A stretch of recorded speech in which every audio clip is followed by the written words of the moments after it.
My name is Suran Bailey, and welcome to the Governance Corner.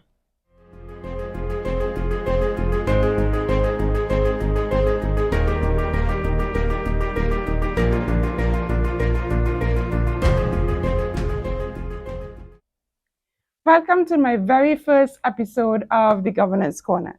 I'm very excited for this series in which I'm going to share some really quick tidbits about governance and its various topics.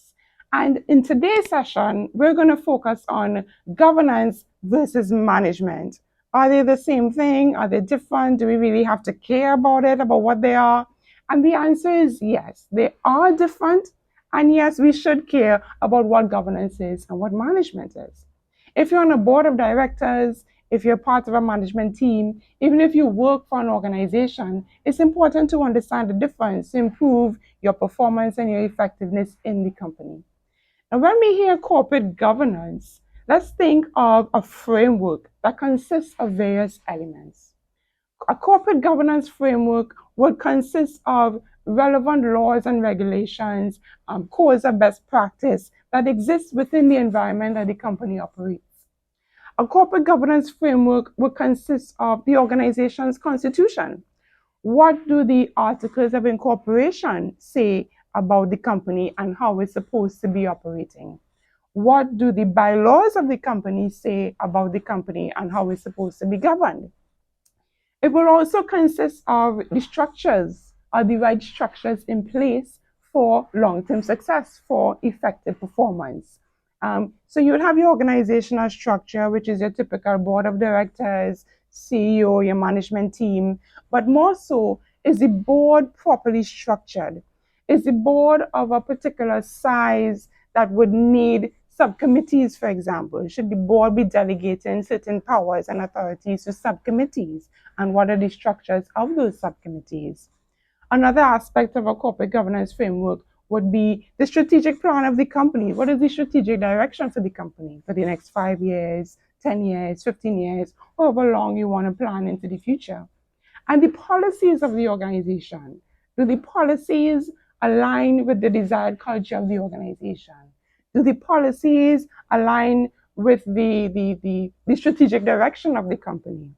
So those four elements, in a nutshell, would make up an effective corporate governance framework. Applicable laws, regulations, and codes of best practice, the organization's constitution, the organization's structures, and policies and the strategic direction.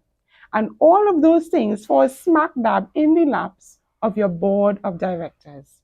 And based on the size, complexity, the sector of your company, your board of directors will be distinct from your management team with very few intersecting parts here and there. But by and large, management runs with what the board has set in place. They run the organization. They make sure the strategic plan is implemented. They make sure the policies are implemented. And they come to work every day, basically armed with a strong governance framework, hopefully armed with a strong governance framework to just run the organization for long-term success.